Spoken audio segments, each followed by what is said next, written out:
Chapter 23 Santiago. Fresh out of the shower, Santiago sat on his bed, wondering how the day had gone so wrong. Anya's scrunched up face replayed it over and over in his mind. He had never seen her so angry with him before. She had always been so cool and level-headed that he had even started to think that she could never get angry. He buried his face in his hands, realizing how naive he'd been. Of course he experienced anger. Everyone did. Another wave of shame began to wash over him, but before he could submit to it completely, his phone buzzed. He looked at the screen, and Walter's name flashed brightly. Santiago almost ignored the call, letting it buzz a couple more times, but he knew he should at least tell Walter they wouldn't be going to the party tonight. "Hey," he answered, his voice tired. "Wow, for someone who's making me go to a 10th grader party, you sound not excited at all." Santiago sighed. "We aren't going anymore." "What?" Walter exclaimed loudly, forcing Santiago to move the phone away from his ear. Despite Santiago's low mood, he couldn't help perk up with curiosity. I thought you'd be happy you didn't want to go in the first place." "Well," Walter said, "I was calling you to tell you that Emiliano's sister Sofia heard that Emiliano invited the both of us and thought it was unfair that now he was inviting people out of his grade. So she invited a couple of her friends, and they invited their friends, and I think there are actually going to be a few more 8th graders than I thought." "Or that Emiliano thought," Walter laughed, then added quietly, "I'm kind of excited. I've never been to a party before." Walter's words tugged at Santiago's heartstrings. He had already messed things up with Anya. He wasn't about to mess this up for his best friend. "You can go, Walter. He sighed again. "I'm going to stay home tonight." "Dude, what happened?" Walter asked. "A couple of hours ago, you were so determined to go to this thing." Santiago bit his lower lip, debating how much to reveal to Walter. After all, Anya's identity was supposed to be confidential. But then again, he could really use someone to talk things through with. "Okay," he said, letting out a breath. "I'm going to tell you something, but you have to keep it a secret." He proceeded to tell Walter part of the truth about Anya, keeping her undercover name as Anita. Santiago explained that Anita was the girl with his abuelo. Santiago explained that Anita was the girl that his abuelo had taken in many years before he arrived at La Hacienda, and that they had become friends the moment he moved in. He didn't mention that Anya was an elite assassin hired to guard him, or what had happened with Andres at their last soccer game. Those details were even hard for Santiago to wrap his mind around. Instead, he told Walter a half-truth, that Anita had never experienced school before, and his abuelo had finally allowed her to enroll with him. "Wow, wow," Walter uttered. Even over the phone, he sounded speechless.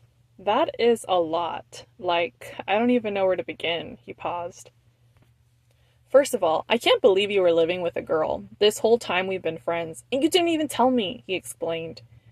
And Santiago could hear the hurt in his voice.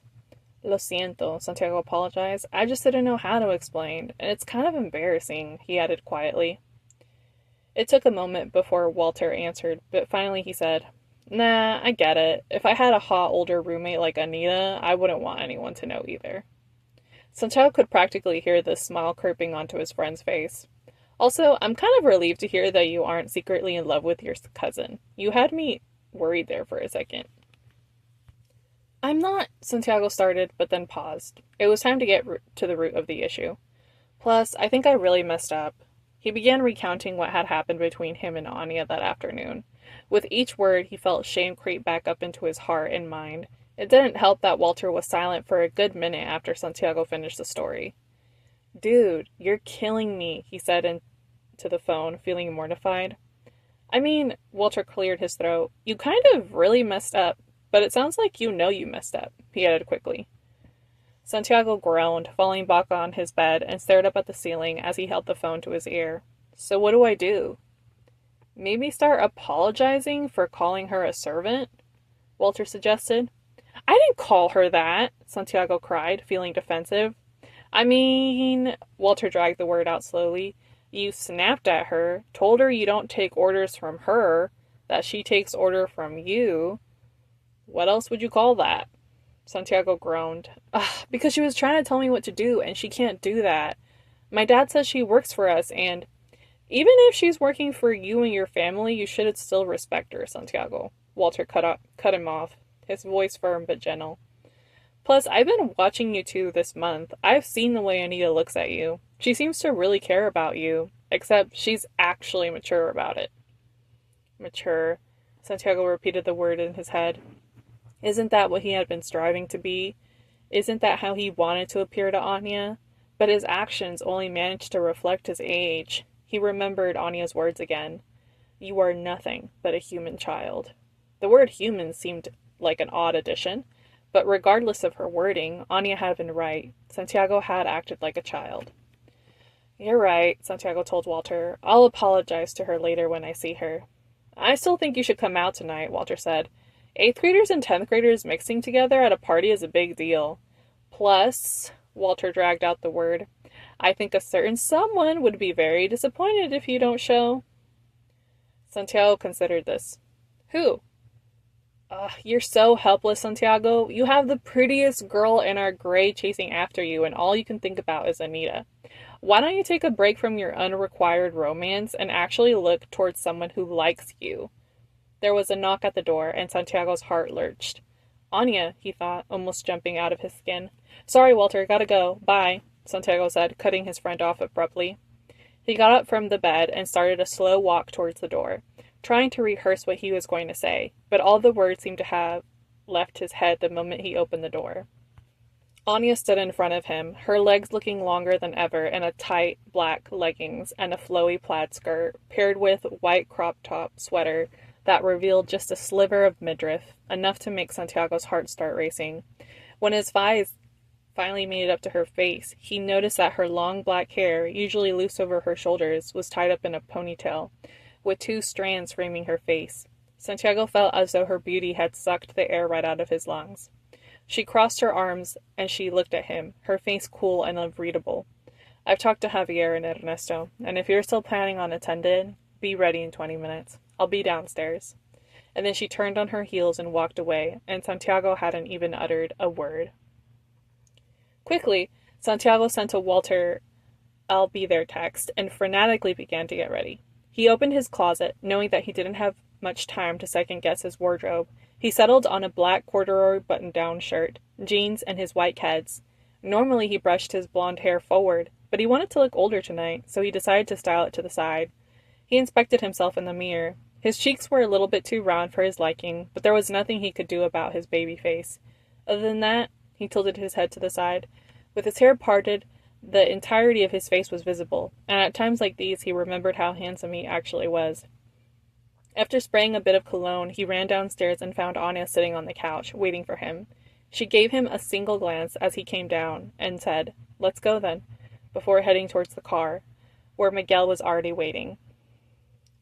If Santiago thought the car ride back to La Hacienda after the soccer game was bad, the car ride to pick up Walter a couple minutes away was infinitely worse. Santiago's heart raced with nerves as he sat on the other side of Anya. He tried his best not to steal glances at her, but it was impossible. Looking out the window, she radiated under the night sky. In the back of his mind, he knew he needed to use this time to apologize to her so they could move past this, and she could smile at him again. He hadn't realized how much he missed her friendly demeanor. He cleared his throat. Anya, he began, trying to sound confident. I'm sorry about earlier today. She didn't look at him. She kept her face gazed out the window. Her voice was indifferent as she responded. What exactly are you sorry about? He was confused at first. Well, you know, what I said in the hallway this afternoon. I'm sorry. What exactly was it that you said that you felt you need to apologize for? She pressed, still not looking at him and resting her chin in her curled up hand. Santiago felt his face turn beet red as he realized she was going to make him repeat his shame. For telling you that you take orders from me, that's not true. Correct, Anya said coldly, and I'm sure that misunderstanding will never happen again. No, it won't. I promise. At this, Anya finally turned from the window and faced him, her expression stone cold until a faint smile crept onto her lips. Apology accepted, she said.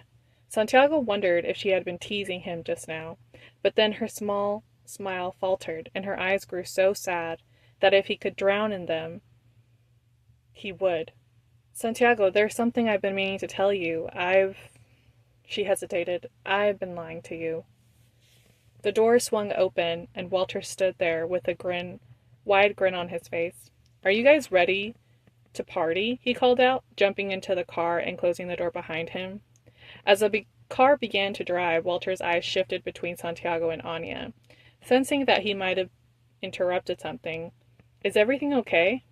Anya perked up first. Of course, Walter, she said with a smile. Are you excited?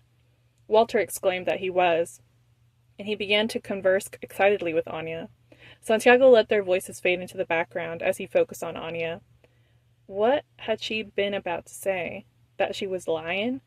Unbidden, the conversation he had with his papa resurfaced in his mind. She's my friend. Are you sure about it? About that? Was it true then? Was that what she had been about to confess? That she wasn't actually his friend? That she never had been? That he was just a job to her? And all that time they had spent together was merely a way to make things easier for her? He subconsciously reached for the necklace Anya had given him, hoping that wasn't the case. But what else could it have been? Wow, they have a nice house, Walter exclaimed, cutting into Santiago's thoughts. Santiago hadn't even noticed that the car stopped until he looked out the window and saw the house. It was grand, a 3-story building with a gray roof, white tiles, and numerous windows. Warm, glowing lights shone from the inside like fireflies, and loud music played in the background. Wow, I'm feeling nervous all of a sudden, Walter said quietly as he got out of the car. Anya smiled at him. Don't be. I'll be sure to look after the two of you. Anya rang the doorbell. When Emiliano Garcia opened the door, his jaw dropped at the sight of Anya. His eyes ran up and down her frame more than once. The ember of anger inside Santiago grew stronger. He hissed into Walter's ear. Does he have no shame? She's not a piece of meat. Whispering behind Anya, Walter grabbed his shirt and shushed him. Calm down. Be cool tonight, please, he said, his voice pleading. Wow, Anita, you're looking good tonight, Emiliano said with a dumb smile. Gracias, Emiliano, Anya said. I brought my boys too, she added, glancing at Walter and Santiago. Oh, of course, Emiliano replied, his gaze sweeping over Santiago and Walter with a hint of annoyance, as if they had just burst his bubble. Well, let me show you around. Emiliano wrapped a hand around Anya's shoulder, and Santiago's eyes widened in disbelief at his audacity. He took a step forward, fully intending to tell him he needed to learn to keep his hands to himself, but Walter grabbed him by the collar. Be cool, please, Walter begged again. Santiago looked at Walter, then back at Anya, who, to his relief, had freed herself from Emiliano's hold. He took a deep breath and looked back at Walter. Sorry, I'm cool, he said. The house was swarming with people as Emiliano gave them a grand tour. Walter and Anya were both oohing and awing while Santiago crossed his arms. When Emiliano brought them to the kitchen, he paused and gave Anya another appraising look. You want a drink, gorgeous? The heat rose to Santiago's face. He was so angry that he felt himself moving towards Emiliano, and this time it wasn't just words that he was intending to exchange. Walter must have sensed it, because he suddenly pulled Santiago away from Anya and Emiliano and toward a group of people. Hi, Sophia, Walter exclaimed. Santiago looked toward a group of people standing in a circle with red cups. In the center was a girl in flared blue jeans and a red-cropped long sleeve. Her long black curls framed her brown face, and her chocolate eyes were fixed intently on Santiago. Hola, she said, taking a sip from her cup. Hola, Sophia, he grumbled. She gave him a small smile. Someone's not happy to be here, she said, then followed his gaze to Emiliano, who was talking in the kitchen with Anya. Sorry about my brother, she continued. He can be really persistent when he finds something he wants. Santiago felt his jaw clench and tore his eyes away from the scene, looking into Sophia's chocolate eyes. Yeah, he's hesitated. Un baboso, Sophia finished for him. Yeah, I know. He's been like that since I was born. Santiago gave her a small smile, the first one he had managed all night. Yeah, he agreed. Do you want a drink? Sophia asked. It's just Coke. I'm not even thirsty, but everyone seems to have a drink in their hands, so she shrugged. When in Rome, am I right? Santiago hesitated, but then felt Walter elbow him in the side, and suddenly said, Sure. Come on then, Sophia said, grabbing Santiago's wrist and leading him away from the group. He could immediately hear whispers and giggles from the people behind him. He felt a bit flustered, but didn't pull his wrist away. Back in the kitchen, he was relieved to see that Anya and Emiliano were no longer there, though he couldn't help but search for them. It was strange, torturous even, to see them together. Yet he had to know where they were. Sophia opened the cooler and grabbed a Coke, which she then poured into a red cup. She handed it to them, then noticed how Santiago's eyes had drifted away towards the crowd. Here you go, she said loudly. At Sophia's voice, Santiago's eyes snapped away from the cluster of people and back to her chocolate brown eyes. Thanks, he said. Sophia nodded, still gazing at him, as though she was contemplating something. You really care about her, huh? The comment had caught him off guard. He began to feel flustered, not sure if it was the comment or the heat of the house that was making his cheeks turn crimson. Were his feelings for Anya that obvious? Despite all the time he'd spent trying to hide his emotions lately, it felt like they were written all over his skin. He wasn't sure if it was Anya's deep brown eyes that were fixed on him, the music playing over the speakers, or the warmth in his face, but he found himself confessing, She's actually not my cousin. He took a sip of the Coke, and the fizz tickled in his tongue. Sophia's eyes widened slightly in surprise, but then relaxed. Well, that explains a lot, she said, her voice dropping to a mumble. A little competition doesn't bother me. Santiago couldn't hear the last part over the music, trying to catch what he said. He took a step closer. Sorry, what did you say? When she turned and saw how close he was, her eyes widened for a moment, before quickly resetting. Nada, she said, her voice barely audible over the loud music. Leaning in, she whispered into Santiago's ears. Did my brother give you a tour of the house? The warmth of Sophia's breath tingled against his ear. Yeah, just the downstairs part, he replied, feeling a bit nervous about her closeness. He took another sip of his drink to steady himself. It's a big house, Sophia said with a smile. Let me show you the rest. She grabbed his wrist again, guiding him away. Santiago allowed himself to be led by Sophia, his gaze lingering on her brown fingers wrapped around his wrist. He couldn't help to think how much warmer they were than Anya's. As they ascended the stairs, he watched her black curls bounce rhythmically, their silky smoothness catching his eyes. Over the years at El Instituto, he had heard about Sophia. They were in the same year, but had never had a class together. He'd seen her occasionally in the hallways during lunch, but hadn't paid her much mind. Despite this, a year at El Instituto, rumors had started circulating about them. Both were in the top 10 of their class and excelled in their extracurriculars, which led to gossip, suggesting they would make a good couple. Santiago hadn't paid much mind to the rumors, but now, with his wrist in her hand, he wondered what everyone would say. When they finally reached the top of the stairs, Sophia let go of his wrist, which still felt warm from her touch. This is my favorite place in the house, she said with a smile. Santiago looked around, his gaze landing on a window that stretched across the entire wall. Sophia walked toward it, and Santiago followed her. Looking out, he saw the party below. Most of the 10th graders were outside around a huge bonfire, with lawn chairs scattered about and warm lights glowing like golden beacons from where he stood. The sunsets and sunrises are my favorite here, Sophia said softly. The view is amazing. Santiago's eyes drifted beyond the party to the distant mountains, shaping the horizon. I can imagine, he replied. They both looked out the window for a moment, and despite himself, Santiago found his gaze searching for Anya and Emiliano again. Where had they gone? The image of them disappearing into a room sent a surge of fury through Santiago. What was he doing here? He needed to find them. How had he even let them slip out of his sight? No, he reminded himself. He wasn't supposed to be the one keeping an eye on Anya. It was Anya who was supposed to be looking out for him. Instead, she had left him for Emiliano, and just the thought of that caused the growing ember of anger within him to turn into a searing flame. Santiago. Sophia placed a light hand on his shoulder. He turned toward her a bit more abruptly than he intended, but she remained composed. "You're really distracted," she said.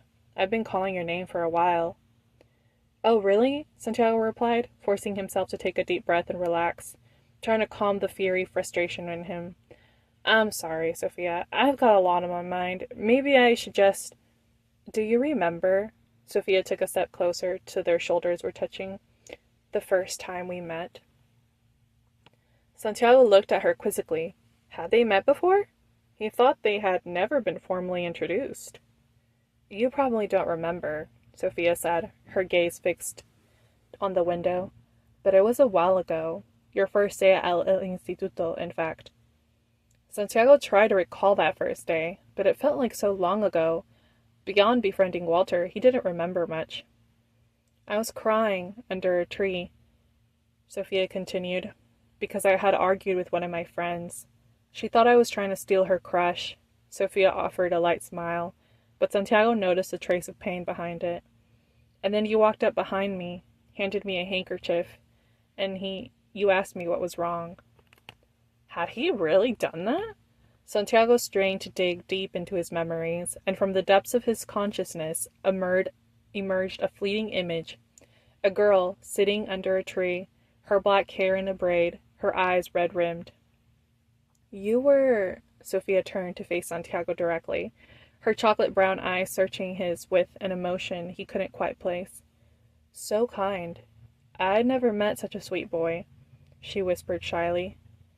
All of a sudden, Santiago began to feel incredibly nervous. His heart began to pick up speed, and he was surprised but also confused. He didn't understand what was happening right now, what the gaze in Sophia's eyes meant.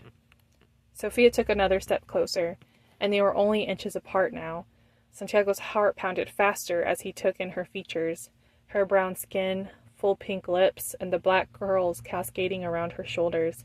He thought he could almost smell the fruity scent of her shampoo, and her chocolate brown eyes sparkled with an intense emotion. "I've never forgotten that," she breathed, her face inching closer to his. What was happening? Santiago asked himself again, feeling increasingly flustered. Why was she getting so close?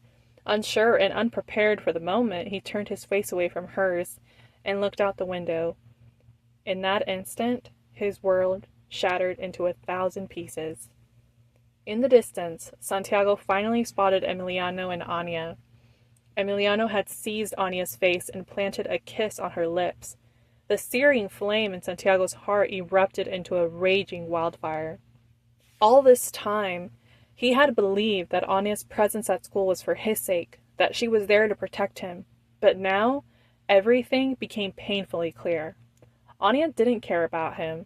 She was just using him to make out with Emiliano Garcia, all the while driving a knife straight into his heart while doing it. This was probably what she had wanted to confess to him tonight, but he wouldn't give her the chance. "Fuck this," Santiago snarled, his voice laced with venom, and bolted down the stairs. He had to get out from this party, out of this house. Sophia called after him, but he ignored her, rushing straight for the door. The driveway outside was empty. In his fury, he hadn't thought about how he would get home. "God, fuck this so hard," he shouted in frustration as he pulled out his phone and dialed Miguel. The phone began to ring. Santiago didn't notice the fingers creeping up behind him until a cloth was pressed over his nose. He dropped his phone in shock, gasping for air as everything around him went dark.